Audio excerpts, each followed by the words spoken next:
Hey, Bienvenidos to episode 4 of This Latina Travels.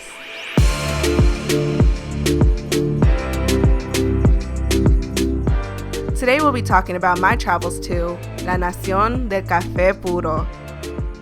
In case you didn't know, that's Colombia. Before I begin this episode, I want to take time to acknowledge my Asian brothers and sisters. This past week has taken an emotional toll on many of us as we've continued to hear news of the terrible and frustrating hate crimes against them in the U.S. We love you and we stand with you. Personally, I also got physically sick this past week. I couldn't breathe and had a terrible cough to the point where I had to go to the ER. Thankfully, I've been vaccinated since late January, so I knew it wasn't COVID, but it turns out it was a respiratory infection. Needless to say, with everything going on, I thought it would be best to push back this episode. And you know what, sis? That is okay. Rest and relaxation are not only important, but vital for us to continue making strides to make our dreams come true. Thank you for coming to my TED Talk. So, without further ado, let's get into the episode. For starters, Colombia was only supposed to be a 2 to 3 day trip. I was supposed to visit my sister Melissa, who had been living in Maracaibo, Venezuela, working as a missionary. Our plan was to meet in Colombia and spend Christmas with her good friend Paola and her family.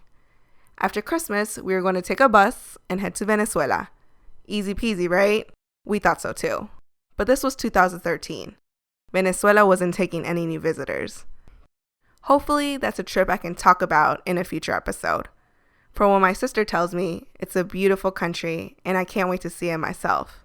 But everything happens for a reason.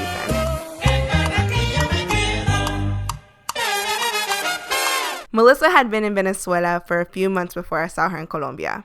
I had decided to fly down to see her for the holidays because I didn't want her to be quote-unquote by herself. Although she physically wasn't going to be alone, I wanted her to be with family, even if it was just me. I remember I wanted to bring her a piece of home. And of all the things I could have brought her, what she was missing the most was Chick-fil-A. So I froze a chicken sandwich and took some Chick-fil-A sauce packets all the way to Colombia. Yep, you're welcome, sis. Her face was priceless. When I got to Colombia, I landed in Bogota, the capital, for a brief layover. I met with one of Paola's brothers, and we went to Gran Estación, a huge mall in Bogota, about 15 minutes away from the airport. I was really hungry after the flight, and I remember heading up to the food court where I got introduced to la bandeja paisa, probably the most traditional Colombian dish. The ingredients used to make this dish may vary from region to region, but most bandeja paisas consist of the following: beans and bacon, white rice, meat, pork rind, avocado, sweet plantain, chorizo, una arepa, and a sunny side-up egg. I'm getting hungry as we speak. This dish can be easily split amongst 2 people, but when I tell you I was really hungry that day, I devoured that whole dish.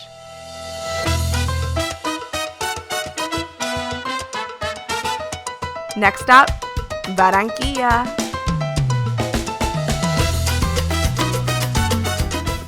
Fun fact, did you know that Shakira was born and raised in Barranquilla? You know that song, whenever, wherever, we're meant to be together. Emily, don't look at me like that. That is the perfect anthem for this trip, because no matter where I was going to be, I was with my sister, aka my person, the Christina to my Meredith, and we were going to make every day count. Spending the holidays in Barranquilla?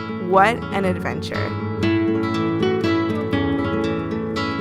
Imagine streets filled with loud music, and I mean loud music, all night long. All the houses on the street were filled with so much life, not to mention delicious foods. I feel like we went from house to house, celebrating Noche Buena and greeting all the aunts and uncles of the neighborhood. It was an experience I will cherish forever. In addition to las fiestas in Barranquilla, we were able to visit some places nearby. For starters, we went to El Castillo de Salgar, which is about 20 minutes from downtown Barranquilla. This yellow castle was initially built to observe any suspicious materials that were entering the country via cargo ships. Of course, this was more than a century ago. When I went, the castle had a restaurant with outside patios surrounding the different levels of the building. The view was breathtaking. That was probably my favorite part. My sister and I wanted to take an epic picture since there was so much greenery around the castle, so we decided to take our famous jumping picture, the one I chose for the cover of this episode, representing taking leaps of faith even if plans change. You make the best of it. We also visited La Boca de Cenizas. It's the meeting place of two different bodies of water, the Magdalena River and the Caribbean Sea. Cenizas translates to ashes, and when the ocean and river unite, the water turns into an ash color. I've been told this place has become a huge tourist spot, with restaurants, places to shop, etc. But back when I went, it was just a couple of street vendors and a pathway of rocks that divided the ocean and river. I also remember eating so much pescado frito that by day 5, we were done. Don't get me wrong, the arroz de coco and patacones, which is Colombian for tostones or fried plantains, was delicious, but we just wanted some variety. So as you recall, Melissa and I were staying with her friend Paola and her family. I will forever be grateful that they opened their home to us, especially because this was so last minute. I also want to give a huge shout out to Jonathan, Paola's older brother, who helped me with the details when I was writing this episode.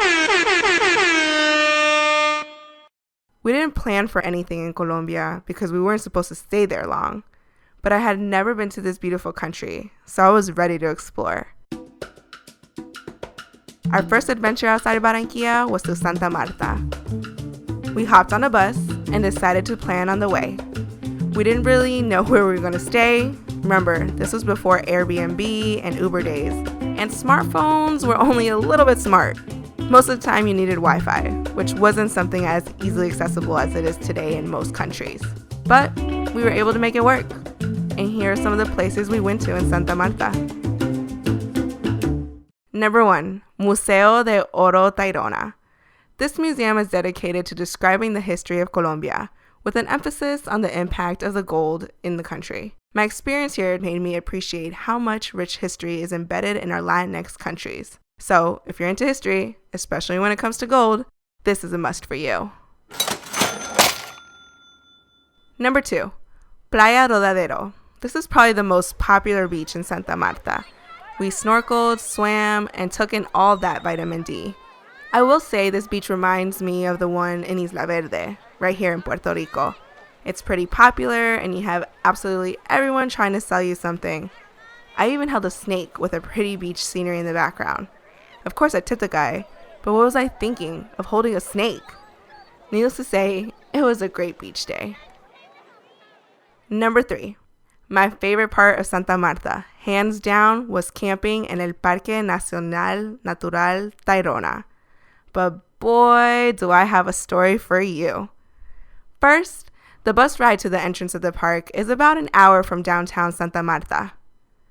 The bus will leave you literally on the street of the entrance, so make sure to be on the lookout. Once we arrived, we had to wait a couple hours to get our tickets. FYI, there's a cap on tickets per day. There's also a price difference for locals and foreigners. Paola had come along with us to Santa Marta, and she bought all our tickets, so we paid the local prices. In my defense, I was still a broke college student. My advice, get there as early as possible. They open as early as 8 a.m. We definitely did not get there at 8 a.m. Or get your tickets online, an option that definitely didn't exist in 2013. We also went during the peak season, which explains why we waited for 3 to 4 hours to get tickets. But no matter what, don't forget your passport or some sort of identification. Once we were in, it wasn't exactly what I'd call a walk in the park. Okay, it literally was a walk in the park, but we were not prepared to camp for 3 days. Originally, we were just going to be there for a night, but we realized we did not make all this effort just to stay for a night. We knew we needed to stay longer. Not only did we get to hike through a wild jungle, we are surrounded by stunning beaches. But take note, some of these beaches are unsafe, and I seriously mean unsafe to swim because the current is so strong. Don't worry, you will know which beaches because you will see numerous signs saying that hundreds have died, ignoring this warning, etc. Please don't be that person. So remember how I said we weren't ready to camp for 3 days? I lied. We weren't ready to camp at all. There were people who came with food, gear, pretty much everything. And then there was us. 3 Latinas with backpacks filled with our essentials and 0 camping gear. Thankfully, there were camps set up where you would rent space, buy food, etc. Oh, and there's absolutely no cell service in the park. Honestly, that wasn't much of a difference for us because we didn't have cell service anywhere unless there was Wi-Fi. But we needed to tell Paola's family that we were extending our stay before they thought we were kidnapped or something. There was one lady who had a phone that worked. She charged you by the minute and was only available during certain parts of the day. I'm not kidding. If you wanted to disconnect from the world, this park is the perfect place. The last thing I will mention about this park is the hike. We paid a tour guide, or more like a random local. I remember this hike so vividly because it was during those long hours that I had an aha moment. I needed to get back into shape. Now, I don't mean I needed to mimic society's idea of getting into shape. Growing up, I played all types of sports, but I was never skinny. I've always had curves, but it wasn't until I hit 30 and was living in Puerto Rico that I learned to embrace every single one of them. And I'm in the best shape I've been, but not the best I'm going to be in. This part of my life's journey began with that aha moment, all the way back in early 2014. It's 2021, y'all. Change doesn't happen overnight, so don't be so hard on yourself.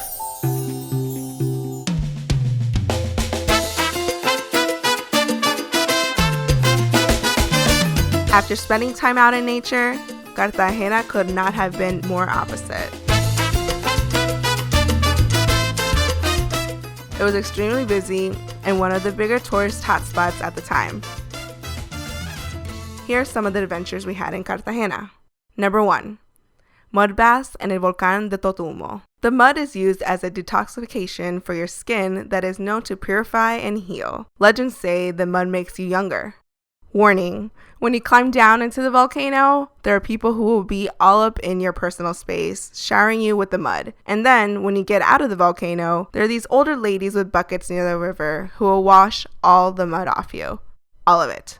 From everywhere. So if you're a fan of social distancing in general, this may not be the activity for you. I personally enjoyed this experience because it's not every day you get to take a mud bath in a volcano. But I also know everyone's comfort level is different. Most of these excursions can be booked through a hotel or hostel you are staying in. Number 2, La Ciudad Antigua. We took a horse carriage ride at night around the whole city. I know, so romantic. We had the street arepas, which by far have been the best arepas my sister and I have ever had. Melissa can attest. If you have never had an arepa, imagine. Its base is made out of cornmeal and it varies in size and thickness. But the shape that I compare to the most is of a pita pocket. The arepas on the streets were fried and stuffed with cheese. I think those are my favorite kind, but they can be baked and grilled and filled with other types of goodies. Lastly, I remember vividly and recommend 100% that you buy fruit from las señoras in the beautiful traditional bright colored skirts. Since it was at night, the plaza had music and so much life. So I just remember us taking pictures with these women as they were cutting our fresh fruit cups. They were so sweet. And number 3, Playa Blanca in Isla Barú. You need to take a lancha to get there, but you will not regret it. This beach has by far been one of the clearest beaches I have ever gone to in my life. And y'all know I live on an island full of beautiful beaches. But I just loved the vibe. They had these sand beds that you could rent, and the view was just stunning. Oh, and they have endless limonadas de coco. They were so refreshing. Oh, Colombia, there's still so much that I need to explore. For starters, I must attend the summer salsa festivals that happen in July in Cali, Cali, the world capital of salsa. Now, I will have to take some lessons because Cali Colombians dance differently. Their salsa is way faster. Ugh, I miss dancing salsa. Another gem I would like to explore is the island of San Andrés. It's a tiny island that belongs to Colombia, although geographically it's closer to Nicaragua and Jamaica. It's a diverse mix of Afro-Colombians who actually prefer to speak English due to the island's history. I won't go into too much depth, but it's worth the research.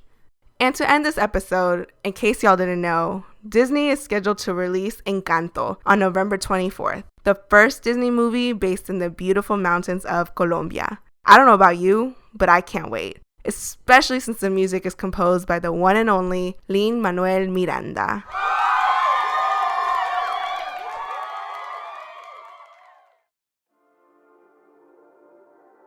With that, I leave you. Until next time, mi gente.